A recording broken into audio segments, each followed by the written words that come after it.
Shalom kasih Kristus, tanpa terasa seminggu sudah kita mendengarkan renungan seputar arti pencobaan.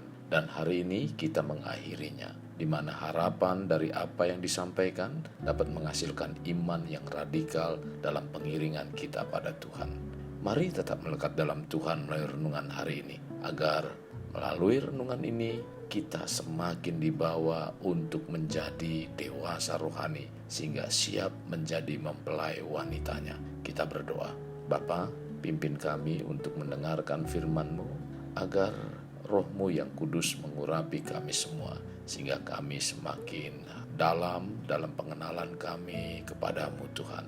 Kami rindu penyingkapan demi penyingkapan, membuat iman percaya kami semakin kokoh dan semakin mengerti tentang apa arti pengiringan kami kepadamu Tuhan. Tuhan, pimpin sekali lagi dengan urapan kuasa-Mu. Dalam nama Tuhan Yesus kami berdoa. Amin. Melekat dalam Tuhan bertema radikal, terdapat dalam Daniel 3 ayat 17 sampai dengan 18. Demikian firman Tuhan. Jika Allah kami yang kami puja sanggup melepaskan kami, maka Ia akan melepaskan kami dari perapian yang menyala-nyala itu dan dari dalam tangan-Mu ya Raja. Tetapi seandainya tidak, hendaklah Tuanku mengetahui ya Raja, bahwa kami tidak akan memuja dewa Tuanku dan tidak akan menyembah patung emas yang Tuanku dirikan itu.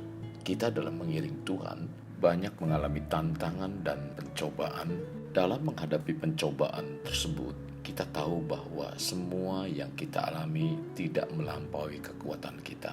Walau cobaan yang kita alami tidak melampaui kekuatan kita, bukan berarti kita hanya berdiam diri tanpa beriman dalam Tuhan. Kekasih Kristus, bila kita berbicara iman, seberapa jauh kita sanggup berjalan dengan iman? Seberapa besar kasih kita pada Tuhan? Ini sebuah pertanyaan yang mungkin sebuah ungkapan sering terdengar. Sebenarnya sebuah pertanyaan yang sulit untuk dijawab, apalagi dijalankan secara nyata dalam kehidupan kita. Kekasih Kristus, mengatakan beriman dalam Tuhan itu merupakan sesuatu yang mudah untuk mengatakannya. Saat keadaan semuanya berjalan baik-baik, saat doa-doa kita dijawab, saat dapur masih berasap, saat menghadapi pergumulan dan menerima kelepasan, dan saat masih ada pertolongan Tuhan. Namun, mampukah kita memiliki iman yang sama ketika kita tengah berada dalam pertarungan masalah yang tiada henti, di mana hembusan angin jawaban pun belum terasa, dan tanda-tanda muncul keluar dari lumpur tak nampak? Dari apa yang saya sampaikan, tentu kita ingat dengan kisah perjuangan iman dalam Tuhan yang dialami oleh Sadrak, Mesak, dan Abednego. Mereka memiliki iman radikal, di mana iman dalam Tuhan tidak tergantikan dengan apapun. Sekalipun Tuhan yang mereka sembah tidak melepaskan dari perapian, sedikit pun mereka tidak akan berpaling dari Tuhan, walau nyawa taruhannya. Kekasih Kristus, inilah bentuk iman yang radikal. Radikal bukan berarti menghancurkan mereka yang bertentangan dengan kita. Radikal juga bukan berarti kita harus memusuhi saudara-saudara kita yang tidak seiman, apalagi sampai melakukan kekerasan atau membunuh. Radikal bukanlah berarti melakukan sebuah gerakan penuh kebencian. Pengertian iman yang radikal sebenarnya adalah mempunyai pengertian yang mendasar tentang iman dalam Tuhan, di mana pikiran dan tindakan hanya tertuju pada Tuhan dan tidak bertentangan dengan hukum Tuhan lainnya. Jadi, tindakan seperti ini terkadang melewati batas-batas logika atau akal sehat yang ada, seperti yang dilakukan Sadrak, Mesak, dan Abednego. Mereka tidak peduli dengan pertolongan atau tidak. Iman mereka tidak goyah sedikit pun. Inilah iman sesungguhnya yang berakar secara radikal dalam hidup mereka. Kekasih Kristus, mungkin peristiwa yang kita alami saat ini masih sebatas pergumulan dalam permasalahan keuangan, pekerjaan, karir, masa depan, suami, istri, anak, dan usaha. Tetapi reaksi dan keluhan yang kita sampaikan seakan-akan terjadi kehilangan nyawa. Ini masih tidak sebanding dengan perjuangan iman seperti yang dialami oleh Sadrak, Mesak, dan Abednego, di mana mereka sampai diperhadapkan dengan nyawa. Bila kita mengacu pada arti dari radikal, sesungguhnya Yesus merupakan pelaku firman yang radikal sebagai contoh yang Tuhan Yesus lakukan dan perintahkan dalam Lukas 6 ayat 27 sampai dengan 28. Kasihilah musuhmu, berbuatlah baik kepada orang yang membenci kamu, berkatilah orang-orang yang mengutuk kamu, berdoalah bagi orang yang berbuat jahat terhadap kamu. Bukankah ini radikal? Yesus melanjutkan dalam ayat 32, dan jikalau kamu mengasihi orang yang mengasihi kamu, apakah jasamu? Karena orang yang berdosa pun mengasihi orang-orang yang mengasihi mereka.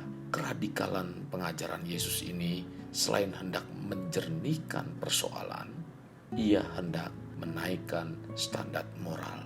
Mampukah kita mendahulukan iman kita lebih dari segalanya? Mampukah kita berkorban demi iman kita karena Kristus? Hari ini, marilah kita memiliki iman radikal kepada Kristus, percaya sepenuhnya dan tidak pernah putus pengharapan.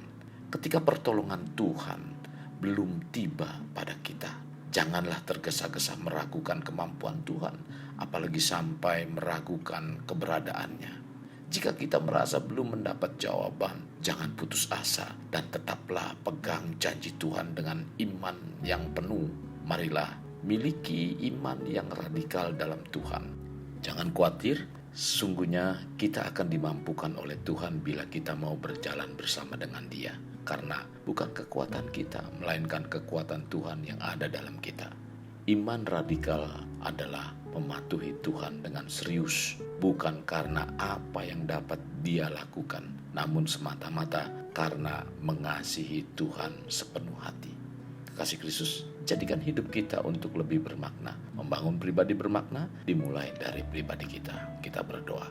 Bapa Surgawi, terima kasih buat firman-Mu hari ini. Engkau mengajarkan kepada kami agar kami tetap percaya secara radikal di dalam Engkau Tuhan. Karena kebenaran firman-Mu selalu mendatangkan hasil. Dan Tuhan tidak pernah meninggalkan kami. Tuhan sudah memberikan nyawa ganti kami. Kami percaya bahwa Tuhan terus akan menjaga, melindungi, menuntun, dan membawa terus kami sampai kepada hari akhir dalam setiap langkah hidup kami Tuhan. Terima kasih Tuhan Yesus. Ini doa kami dalam nama Tuhan sekali berdoa. Amin. Kasih Kristus, mari kita mengakhiri dengan mengedahkan kedua tangan kita. Terimalah anugerah berkat dari Allah Bapa, kasih sayang daripada Yesus Kristus, dan persekutuan dengan Roh Kudus yang mencurahkan berkat secara rohani, berkat secara jasmani, dan berkat secara ekonomi, di mana berkat Abraham, berkat Ishak, berkat Yakub dicurahkan dan dilimpahkan dari saat sekarang sampai Maranatha tiba dalam nama Tuhan Yesus. Amin. Sampai jumpa di renungan berikutnya. Tuhan Yesus memberkati. Jangan lupa like, share, dan subscribe.